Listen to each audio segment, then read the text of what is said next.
down and checked one of the local campsites, and of course it's full, so took a little dirt road.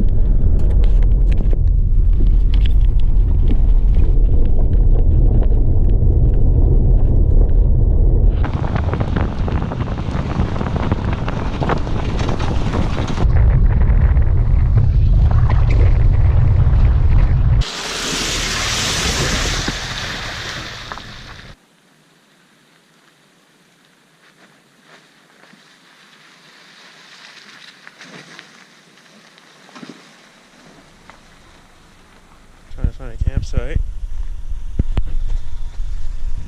I think check this view out though. I might just freaking back in right here. There's a little fire pit. Are you kidding? Well, this is the campsite, I think. To the road here, which I'm not super duper thrilled, but I doubt anyone's really up there with a car. I mean, there might be like an ATV or something. I'm just gonna set up a little camp thing and then hopefully get a fire going and control these mosquitoes.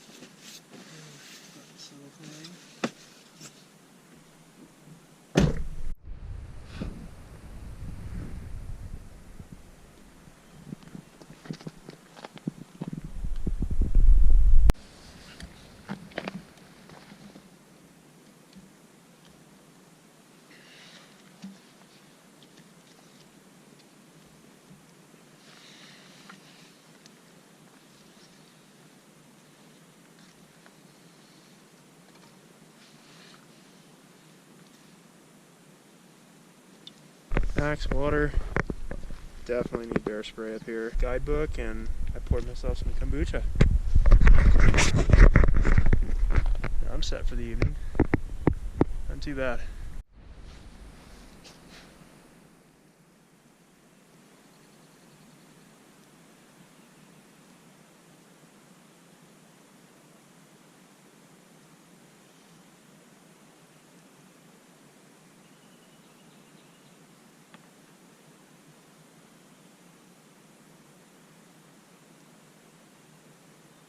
I could be in very worse places right now. Nothing against big cities, of course, but it's like if you add up how much money people pay in rent and just to have a roof, it's kind of mind-boggling.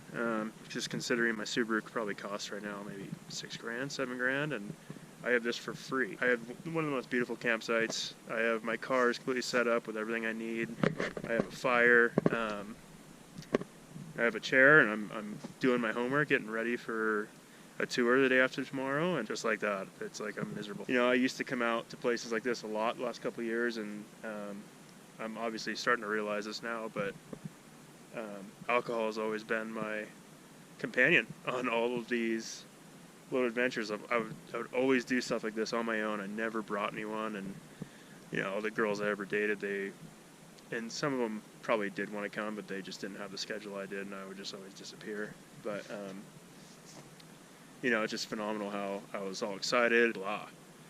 You know, it's like that's where that realm kicked in, and I'm still very proud of myself as day 25, day 26, and obviously I'm so far out of civilization, I'm not going to drive out of here and go get booze. You know, I don't even want to, but the point being is my depression has gotten worse since I've quit drinking. I've noticed that. And even on the drive here, I was kind of like, I was just battling in my head. It's insane. Like, I know the craving will go away, but it's not the craving so much anymore. It's more of like, just the depression is just, it's like this cloud just rolls right in and just sits there for a little bit. It goes away. It always goes away, but it's like I have no control over it. It just hits like that. And no doubt this little fog that I'm in right now will probably go away in 10 minutes, maybe an hour, I don't know, but I just don't have an excuse to be miserable. Look at that. I have a fire, I have, you know, my camera, I have my notepad, I have everything that makes me happy, but I'm This is just, I didn't know I had this for the longest time because alcohol would always just fill that void. And not that alcohol is a cure, it's more of like a painkiller, and once it wears off, it comes back. And, everyone knows what a hangover is and knows how miserable they could be, but it's like, I don't want to say my hangovers are worse than anyone else's, but they kind of do feel like it, because I wonder if I use alcohol as a Band-Aid. Alcohol wore off and I woke up hungover. It was like the double whammy, where I was not only hungover, I was, just down and out, depressed as well. But, but I think the long story short of what I'm doing is I just need this every day. I need depth in nature. I need solitude. And, by all means, I wish I had a partner out here that I could hold hands with and drink tea and exchange stories and plan future adventures together. But, this is just the reality of my situation, and hopefully with time it'll get better. And, I'm excited. I'm coming up on a month in a couple days, and that's huge for me. I haven't gone a month in over a year. So, I'm going to try to stay strong, and I'm just going to let the cloud blow over, kind of like the weather today. It's been like sunny and then kind of cloudy. There was a little bit of rain on the way up and then sunny, but that's just the reality, and I just need to just get over it in a way, because I know people that would kill for this campsite. And, like I said, I was down at that campground not even 15 miles away, 10 miles on the dirt road or so, and then 5 miles down the highway, and the campground's full, so it's just, no one knows stuff like this is up here and available. But I'm going to drink my kombucha and enjoy the fire, and at least just think deeply about what I want in my life, and maybe something positive will come out of it, and go from there. Get some tea before I go to bed here, and look at that.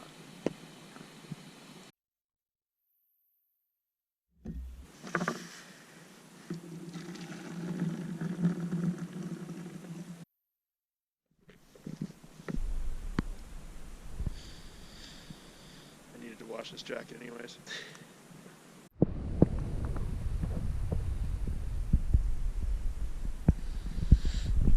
do some of my journaling.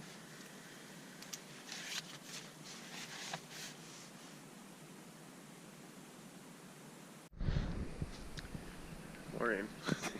Did not sleep very well, but I kind of saw it coming. But, no one was around. I do think someone was here in the distance. I thought I saw a fire. Yeah, not too bad. And now I'm going to decide what I want to do today.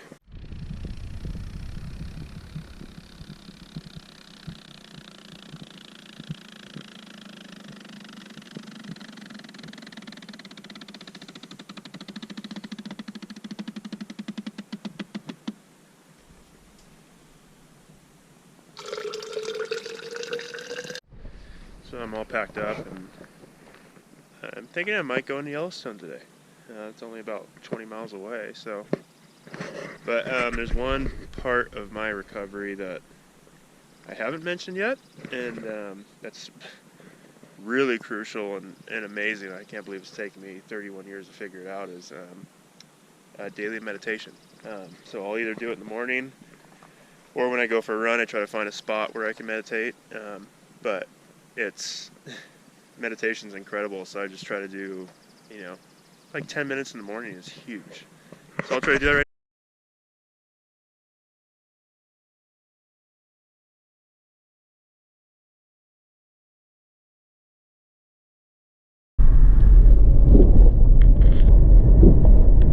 Got a few locals on the road.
got some interesting memories of this place, but trying to create new ones, basically what I'm doing.